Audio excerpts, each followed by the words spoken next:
اعوذ باللہ من الشیطان الرجیم بسم اللہ الرحمن الرحیم اہدنا الصراط المستقیم۔ یہ مقام وہ آ گیا کہ یہاں تک تو اے پروردگار ہم پہنچ گئے، تیرے فضل سے، تیرے کرم سے۔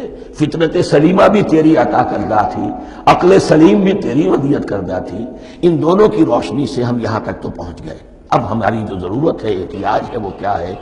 اہدنا الصراط المستقیم، ہدایت بخش ہمیں سیدھے راستے کی۔ یہاں دو باتیں سمجھ لیجئے۔ انفرادی سطح پر انسان کے لیے نہ معلوم کتنے مرحلے آتے ہیں ہر روز کہ جس میں وہ ایک چھٹک کر کھڑا ہو جاتا ہے، یہ کروں یا یہ کروں۔ دو آلٹرنیٹو سامنے آ رہے ہیں، فیصلہ کرنا مشکل ہو رہا ہے۔ قدم قدم پر ہدایت کی ضرورت ہے، اور اجتماعی طور پر نوع انسانی تین بڑے بڑے تمدنی مسائل میں واقعہ یہ ہے کہ تسلیم کر لیا جانا چاہیے کہ عقل انسانی اس کو راستہ نہیں دکھا سکتی۔ عام معاشرتی سطح پر مرد اور عورت کے درمیان حقوق اور اختیارات کا کیا توازن ہو، ناممکن ہے، انسان طے نہیں کر سکتا۔ انسان یا مرد ہے یا عورت ہے۔ عورت سوچے گی اپنے لحاظ، اپنے جذبات کا، اپنے خیالات کا لحاظ رکھے گی، مرد کے جذبات و احساسات کا اس کا کوئی تصور ہی ممکن نہیں۔ مرد سوچے گا اسے اپنے احساسات معلوم ہے، لیکن یہ کہ عورت کے احساسات سے وہ نابلد ہے، ان کو محسوس کر ہی نہیں سکتا۔ لا محالہ وہ اپنے بارے میں وہ جو بھی نظام بنائے گا اس میں وہ اپنی بالادستی رکھے گا۔ وہ تو ایک ہی ہستی ہو سکتی ہے کہ جو دونوں کی خالق ہے، مرد کی بھی عورت کی بھی، اور اس کو دونوں سے محبت ہے، دونوں کا خیر خواہ ہے، دونوں کا رب ہے، دونوں کو پروان چڑھانا چاہتا ہے۔ اسی طرح فرد اور معاشرہ یا ریاست، حکومت اور ریاست ہمیشہ یہ چاہتی ہے کہ سارے اختیارات ہمارے ہاتھ میں آ جائیں، ٹوٹلیٹیرین سوسائٹی ہو، بس ہم حکم دیں اور لوگ اس پر چلیں۔ افراد یہ چاہتے نہیں، ہمیں آزادی ہونی چاہیے۔ اب آپ دیکھیے کہ دنیا میں کتنے جھگڑے چلتے ہیں اسی پر، فریڈم فریڈم فریڈم۔ وہ فریڈم واقعتاً اپنی جگہ پر ایک شے ہے، افراد کی آزادی ہونی چاہیے، لیکن افراد کی آزادی اتنی نہ ہو جائے کہ وہ مادر پدر آزاد ہو جائے، کوئی قانون، کوئی قاعدہ، کوئی اخلاقی کوئی حدود اور قیود جو ہے ان کا پابند نہ رہے۔ تو اب کہاں ہے وہ نقطہ اعتدال کہ جس میں انسان کی انفرادی آزادی، انفرادی اختیار اور ادھر اجتماعی مصلحتیں جو ہیں ان کو بیلنس کیا جا سکے؟ انسان طے نہیں کر سکتا، صرف اللہ ہی اس کے لیے نظام دے سکتا ہے۔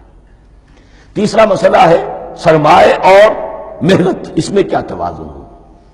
سرمایہ اور محنت دونوں مل کر کچھ بنا رہے ہیں، کچھ پروڈیوس کر رہے ہیں۔ اب اس میں نفع جو ہوا ہے اس میں سرمایہ کا کتنا حصہ ہونا چاہیے اور لیبر کا کتنا ہونا چاہیے، کون طے کر سکتا؟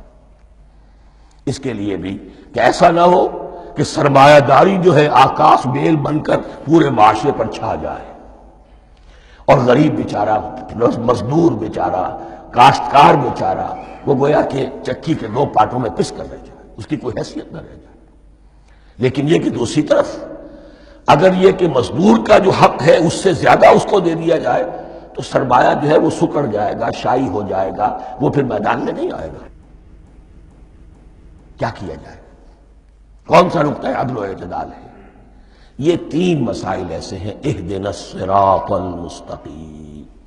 تو یوں سمجھیے کہ ایک جو بنیادی ہدایت تھی، ایک اللہ کو پہچان لینا، یہ جان لینا کہ کل حسن و جمال اور تمام انعام و اکرام کا منبع اس کی ذات ہے، وہ رحمان ہے اور رحیم ہے، اور یہ جان لینا کہ مرنے کے بعد جی اٹھنا ہے، حساب کتاب ہے، فیصلہ ہوگا جزا و سزا کا، اور مختار مطلق اس دن کا اللہ ہے۔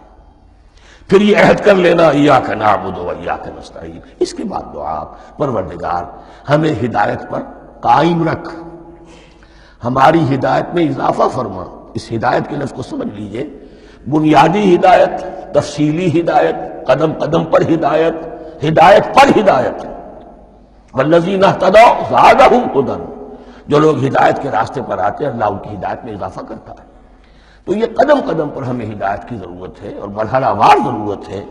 ہدایت اس کو بھی کہتے ہیں کہ کسی نے آپ سے کوئی پتہ پوچھا، آپ نے کہا ادھر جانا، پھر دوسری گلی میں مڑنا، پھر جانا دو تین لائٹیں چلے جانا، پھر مڑنا، وغیرہ وغیرہ، یہ بھی ہدایت ہے، نظری طور پر آپ نے بتایا ہے۔